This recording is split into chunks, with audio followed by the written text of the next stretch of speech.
তো জামাতের ভোট হঠাৎ করে এই গত 2 মাসে এতখানি বেড়ে গেল বা 1 মাসে, তার মানে জরিপ থেকে জরিপের পেছনে কারা থাকে এটা খুব গুরুত্বপূর্ণ।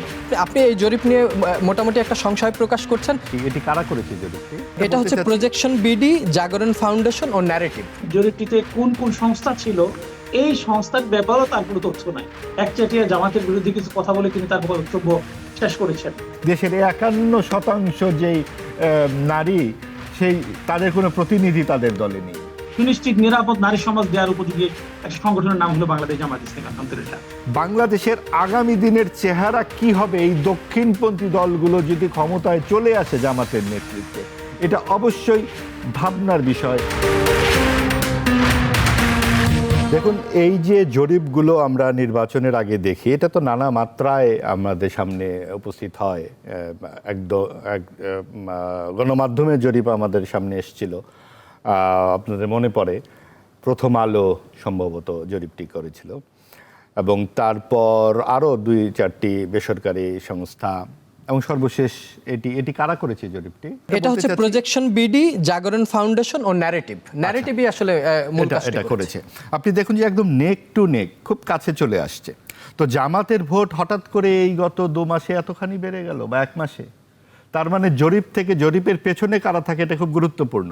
আরেকটা বিষয় হচ্ছে যে আপনি দেখুন আমাদের যেই রাজ্য নির্বাচনগুলো 1991, 1996, 2001, 2008, এই 4টি নির্বাচনকেই আমরা সর্বশেষ রাজ্য নির্বাচন বলছি, এবং সেখানে গড়ে 40% ভোট হচ্ছে বিএনপি এবং আওয়ামী লীগের, এবং সেখানে জামাতের ভোট কিন্তু কখনোই খুব উল্লেখযোগ্য ছিল না 2008 সাল পর্যন্ত। এবং এরপর এই গত 17 বছরের যে একটা কর্তৃত্ববাদী শাসন, এখানে স্বৈরাচারী শাসন বয়ে গেছে, এবং সেইখানে সকল মত, সকল চিন্তার জায়গাগুলোকে আওয়ামী লীগ রুদ্ধ করে রেখেছিল, প্রতিষ্ঠানগুলোকে ধ্বংস করেছিল।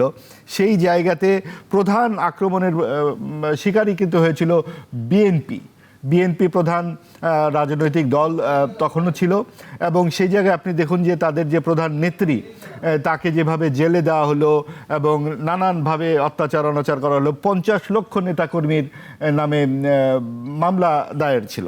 অবশ্যই জামাতও সেই একই নানান রকম আপনার মামলা হামলার শিকার অবশ্যই হয়েছে, তবে জামাত প্রায় আত্মগোপনে চলে গিয়েছিল, এবং যেই অভিযোগটাই আছে যে জামাত গুপ্ত রাজনীতি চর্চা শুরু করেছিল। যেমন সাদিক কায়ুম ঢাকা বিশ্ববিদ্যালয়ের যে ভিপি, সে ছাত্রলীগেরই সদস্য ছিল। এরকম ছাত্রলীগের অনেকেই, সার্জিজ আলমকে আমরা দেখেছি বঙ্গবন্ধুর উপরে অনেক বক্তৃতা দিতে, সে কিন্তু পরবর্তীতে ছাত্র নেতা হিসেবে আবির্ভূত হয়, আওয়ামী বিরোধী ছাত্র নেতা। কাজেই কে কোন পক্ষে ছিল, শিবিরকে জামাতকে চেনা অনেক মুশকিল, কিন্তু ছাত্র দল বা বিএনপিকে চেনা সেই অর্থে মুশকিলের কিছু নাই। তারা পরিষ্কারভাবেই বিরোধী পক্ষে ছিল, এবং এই গত 17 বছরের যে অনাচারে তাদের প্রতি তো এক ধরনের জনসমর্থন যেটা ছিল সেটা বারবারই কথা।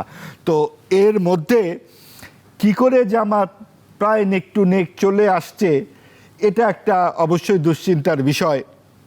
কারণ জামাতের কোনো ইশতেহার আমরা এখনো চোখে দেখিনি। জামাত ক্ষমতায় এলে কোন পররাষ্ট্রনীতিতে দেশ চলবে আমরা তা জানি না, কোন স্বরাষ্ট্রনীতিতে দেশ চলবে আমরা তা জানি না, এমনকি নারী নীতি তাদের কি তাও আমরা জানি না। এত বড় একটি দল, তাদের ভাষায় বিএনপির একদম ঘাড়ে নিঃশ্বাস ফেলছে, সেই দলের কোনো মনোনীত প্রার্থী নেই যাদের মধ্যে একজনও নারী। অর্থাৎ দেশের 51% যেই নারী, সেই তাদের কোনো প্রতিনিধি তাদের দলে নেই।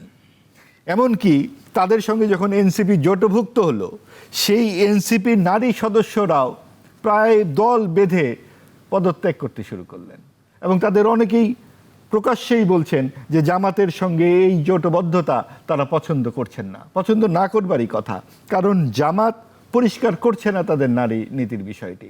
আপনি নারী সংস্কার কমিশন যে ঘটনাটি ঘটেছিল, যে কমিশনের রিপোর্ট সরকার প্রধানের কাছে দেবার পর ইসলামিক দলগুলো যে জনসভা করলো সোহরাওয়ার্দী উদ্যানে, আপনাদের মনে পড়বে সেখানে কি অশালীন ভাষায় নারী নেত্রীদের আক্রমণ করা হয়, এবং সেটা কিন্তু হিমাগারে চলে যায়। কাজেই বাংলাদেশের আগামী দিনের চেহারা কি হবে এই দক্ষিণপন্থী দলগুলো যদি ক্ষমতায় চলে আসে জামাতের নেতৃত্বে, এটা অবশ্যই ভাবনার বিষয়। অনেক বিবেচনারও বিষয় বটে, এবং এই জায়গাতে কি করে এনসিপি জামাতের সঙ্গে যুক্ত হয় সেটাও আমাদের কাছে পরিষ্কার নয়। এনসিপি নিজেরাও কিন্তু তাদের ইশতেহার দেয়নি, এমনকি তারা জুলাই সনদেও অদ্যাবধি স্বাক্ষর করেনি। আপনি এই জরিপ নিয়ে মোটামুটি একটা সংশয় প্রকাশ করছেন, কিন্তু আমরা তো এমনও দেখেছি ডাকসু বা জাকসু এই নির্বাচনগুলো নিয়ে যে জরিপ হয়েছে শেষ পর্যন্ত আমরা সেই জরিপগুলোও কিন্তু সফল হতে দেখিনি। সেখানে যাদেরকে এগিয়ে রাখা হয়েছিল শেষ পর্যন্ত ভোটের ফলাফলে কিন্তু তারাই পিছিয়ে পড়েছে। নিশ্চয়ই, আসলে কি সংশয় শুধু না, আমরা শঙ্কাও বোধ করি।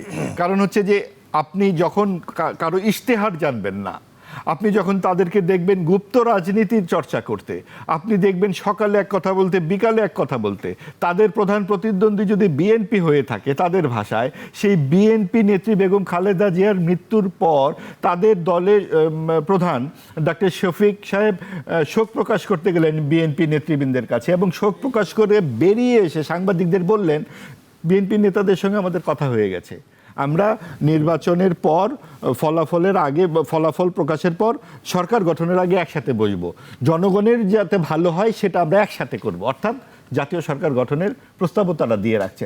অর্থাৎ জনগণের ভালো কি হয় তারা মিলে ঠিক করে ফেলবেন তখন ইলেকশনের পর।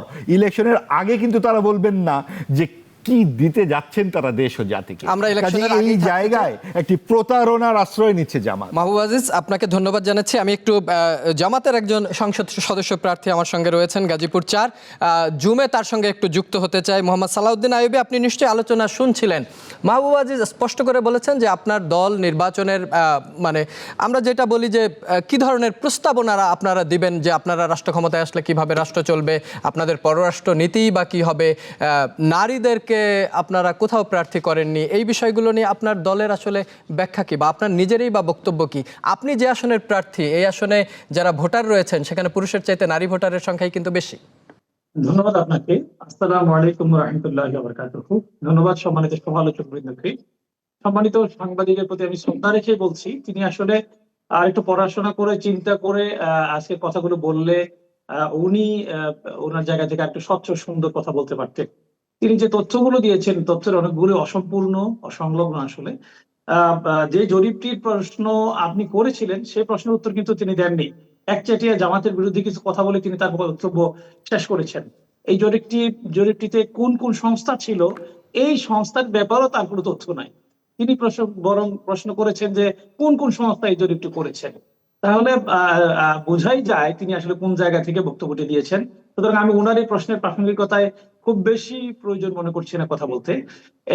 একবারে আমি আসছি এখানে আমার আসনে আলহামদুলিল্লাহ নারীদের যেই ভোটার, আমি এখানে 3,30,977 জন ভোটার রয়েছে, তার মধ্যে নারীদের অংশগ্রহণ, নারীদের ভোটার সংখ্যাই বেশি। আসলে নারীদের জন্য আলহামদুলিল্লাহ বাংলাদেশ জামাত ইসলামী এখন পর্যন্ত, বাংলাদেশ জামাত ইসলামীর যে কার্যক্রম, বাংলাদেশ জামাত ইসলামীর বিভিন্ন জায়গায় ঘোষিত যে ম্যানিফেস্টোর অংশ, বিভিন্ন বক্তব্য, তা দিয়ে নারীদেরকে আশ্বস্ত করতে পেরেছে এবং নারীরা আশ্বস্ত হয়েছে, নারীরা জামাত ইসলামীকে বিশ্বস্ত হিসেবে মেনে নিয়েছে। এটা রেজাল্ট আমরা ডাকসু, চাকসু, রাকসু অংশতে স্পষ্টভাবে পেয়েছি। আমরা দেখেছি যে সেখানে সচেতন নারী সমাজ, যারা শিক্ষিত নারী সমাজ, তারা বুঝতে পেরেছে যে আগামী দিনের নিরাপদ একটি নারী সমাজ যদি গড়ে তুলতে হয়, নিরাপদ একটি বাংলাদেশ যদি পেতে হয়, নিরাপদ ক্যাম্পাস যদি পেতে হয়, তাহলে আসলে জামাত ইসলামী বা জামাত ইসলামীর মাধ্যমে যারা রাজনৈতিক আদর্শকে লালন করেন সেই ধরনের সংগঠনগুলোকে বেছে নিতে হবে। এবং সেটা প্রমাণিত হয়েছে সকল জায়গায়। বাংলাদেশ জামাত ইসলামীর মাধ্যমে যারা বিভিন্ন জায়গায় অংশগ্রহণ করেছে, তারা বিশেষ করে ইসলামী ছাত্র শিবিরের ভাইয়েরা এবং বোনেরা, ছাত্র সংস্থার বোনেরা বিজয়ী হয়েছে। অর্থাৎ তাদের একটা আস্থার জায়গায় বাংলাদেশ জামাত ইসলামী পৌঁছতে পেরেছে। ঠিক তেমনি ভাবে কাপাসিয়া, গাজীপুর 4 আসন যেটি, এই আসনে নারী ভোটাররা ইতিমধ্যেই গর্বে বাংলাদেশ জামাত ইসলামী অর্থাৎ দাঁড়িপাল্লাকে ভোট দেওয়ার জন্য বিভিন্ন জায়গায় আগ্রহ প্রকাশ করেছে। এর মধ্যে কয়েকটি কারণ। একটি হলো বাংলাদেশের একটা বড় অংশ বিদেশে বসবাস করে। বিদেশে বসবাসকারী স্বামীরা বিদেশে থেকে উদ্বেগ প্রকাশ করছে একটি বিশেষ দলের ব্যক্তিরা দেশে থাকা নারীদের নানাভাবে চাঁদাবাজি সহ হয়রানি করছে। এরকম ঘটনা ঘটছে যে সিমেন্ট নিয়ে এসেছে বা বাড়িতে বাড়ি করার জন্য, চাঁদাবাজির কারণে একজন নারী তার সিমেন্ট 2 মাস রেখে বৃষ্টিতে ভিজে নষ্ট করেছে, কিন্তু এই বাড়ির কাজ শুরু করতে পারেনি চাঁদাবাজির কারণে। সেই ব্যক্তিকে বিদেশ থেকে এসে চাঁদা দিয়ে তারপরে বাড়ির কাজ শুরু করতে হয়েছে। এই যে চাঁদাবাজি, এটা একজন নারীকে নয়, শুধু পুরো বাংলাদেশকে আতঙ্কিত করে তুলেছে। এই নারী সমাজের আতঙ্ক থেকে মুক্ত করে সুনিশ্চিত নিরাপদ একটি বাংলাদেশ, সুনিশ্চিত নিরাপদ নারী সমাজ দেওয়ার উপযোগী একটা সংগঠনের নাম হলো বাংলাদেশ জামাত ইসলামী। আলহামদুলিল্লাহ, নারীদের জন্য আমরা কিছু বিশেষ ব্যবস্থার কথা ইতিমধ্যে বলেছি, নারীদের জন্য আলাদা চিকিৎসা ব্যবস্থার কথা বলেছি, নারী নিরাপত্তার জন্য যাতায়াত ক্ষেত্রে নারীদের নিরাপদ যাতায়াতের ব্যবস্থা বলেছি। বিশেষ করে বা আমাদের কাপাসিয়ায় নারীদের জন্য উপযোগী কোনো শিক্ষা প্রতিষ্ঠান নেই, যে শিক্ষা প্রতিষ্ঠানগুলো তাকে উচ্চশিক্ষার ক্ষেত্রে সহযোগিতা করতে পারে, সেই ব্যাপারে আমরা তাদেরকে আশ্বস্ত করছি। নারীদের জন্য নারী বান্ধব কিছু কর্মসূচি করার অংশ হিসেবে আমরা বলেছি যে কাপাসিয়ার একটা বড় অংশ রয়েছে বা বাংলাদেশের একটা বড় অংশ রয়েছে বিভিন্ন সময় বিভিন্ন ব্যাংক এনজিও থেকে টাকা নিয়ে মারাত্মকভাবে হয়রানির শিকার হচ্ছে।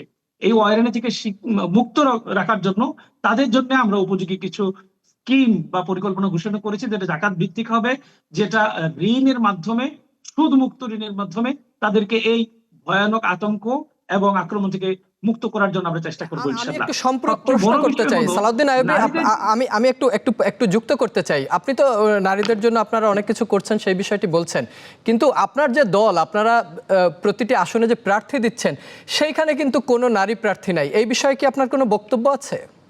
নিঃসন্দেহে আমার বক্তব্য আছে। বাংলাদেশ জামাত ইসলামী প্রার্থী বাছাইয়ের ক্ষেত্রে যে জামাত ইসলামের কিছু সুনির্দিষ্ট পরিকল্পনা এবং প্রক্রিয়া রয়েছে, এই প্রক্রিয়ার মধ্য দিয়ে একজনকে প্রার্থী হতে হয়।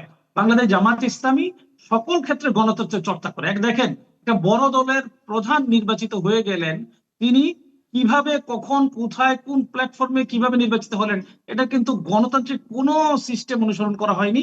এটা তথ্য আমরা কিন্তু জানতে পারিনি। আমার সম্মানিত সাংবাদিক যিনি কথা বলেছেন, আমি ভেবেছিলাম তিনি সে বিষয়ে কথা বলবেন, কোন কথাই তিনি সেক্ষেত্রে বলেননি। বাংলাদেশ জামাত ইসলামী গণতান্ত্রিক প্রক্রিয়াটাকে মেনটেন করে সর্বক্ষেত্রে, প্রার্থী বাছাইয়ের ক্ষেত্রে গণতান্ত্রিক প্রক্রিয়া মেনটেন করে।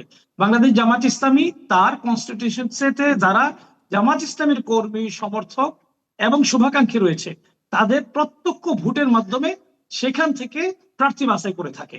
সেই প্রার্থী বাছাইয়ের ক্ষেত্রে যিনি বেশি ভোট পান তিনি নারী নাকি পুরুষ সেটা দেখার চেষ্টা করা হয় না।